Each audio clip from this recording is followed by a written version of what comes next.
మేము అధికారంలోకి వస్తే కరెంటు బిల్లులు పెంచం అనేటువంటిది, స్మార్ట్ మీటర్లు పెట్టం అనేటువంటిది ఆ రోజు ప్రతిపక్షంలో ఉన్నప్పుడు మాట్లాడిన మాటలు ఒకటి, అధికారంలోకి వచ్చినాక అలాంటి ఏమి మేము పెట్టం అనేటువంటిది చంద్రబాబు నాయుడు నేరుగా స్వయాన చెప్పడం జరిగింది. ప్రజల మీద విద్యుత్ ఛార్జీల మీద వేస్తున్నారు. సర్దుబాటు పేరుతో, సర్ఛార్జీల పేరుతో యూనిట్లు కాలేదానికన్నా ఇటు ఖర్చు ఎక్కువగా ఈరోజు ఉంటుంది.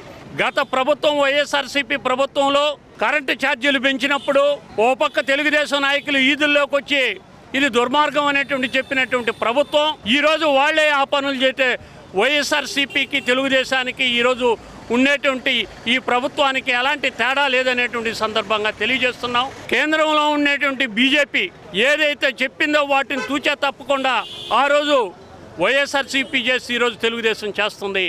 ఓ పక్క ఆదాని కోసం కరెంటు ఛార్జీలు పెంచేదానికి వైఎస్ఆర్సీపీ ఒప్పందం చేసుకుంటే ముడుపులు అందాయి. దానికి సంబంధించినటువంటి అమెరికాలో ఉండేటువంటి వాళ్ళు కూడా ఆదాని మీద కేసేస్తే ఈ దేశంలో ఉన్నటువంటి మోడీ ప్రభుత్వం కానీ తెలుగుదేశం ప్రభుత్వం కానీ వైఎస్ఆర్సీపీని కాపాడుకునేదానికి వీళ్ళు ముగ్గురు కూడా ప్రజల మీద భారాలు వేసేదానికి ఉండరు, కానీ ఒకరిని దొంగల్ని కాపాడుకునేదానికి ఈరోజు ఈ ప్రభుత్వాలు ఉన్నాయి. అందువల్ల రాబో కాలంలో సర్ఛార్జీలని, ఈ మీటర్లను తగ్గించకపోతే రాబో కాలంలో పెద్ద ఎత్తున పోరాటాలు చేస్తామనేటువంటిది. తెలుగుదేశం ప్రభుత్వం అధికారంలోకి వచ్చిన తర్వాత ట్రూ అప్ ఛార్జీల పేరుతో వేల కోట్ల రూపాయలు ఈరోజు ప్రజల మీద భారాలేసేటటువంటి పరిస్థితి తీసుకొచ్చింది. ఎప్పుడో వాడినటువంటి కరెంటు బిల్లుని డిస్కంలో నష్టం వచ్చిందని చెప్పేసి కరెంటు బిల్లులకి వాళ్ళు ఈరోజు ఎప్పుడో వాడినటువంటి బిల్లుల్ని ఈరోజు కట్టమని చెప్పడం ఇది దుర్మార్గమైనటువంటి చర్య.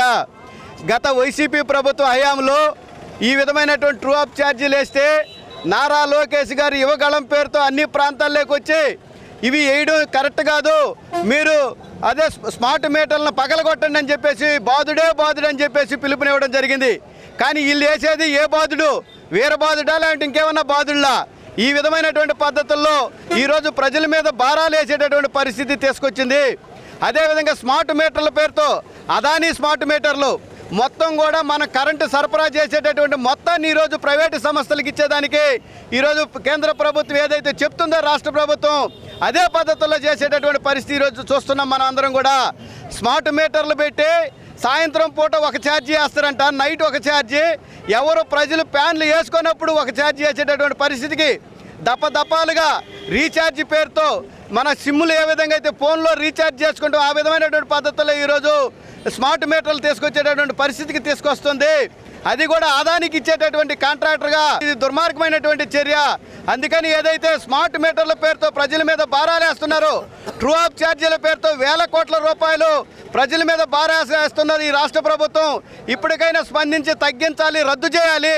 లేని పక్షంలో రాష్ట్ర వ్యాప్తంగా కూడా ఈ ఉద్యమాన్ని కింద స్థాయికి తీసుకెళ్లి ఈ పోరాటాన్ని ఉద్యమాన్ని తీవ్రతరం చేస్తామని చెప్పేసి ఈ ప్రభుత్వానికి సిపిఎం పార్టీగా మేము హెచ్చరిస్తున్నాం.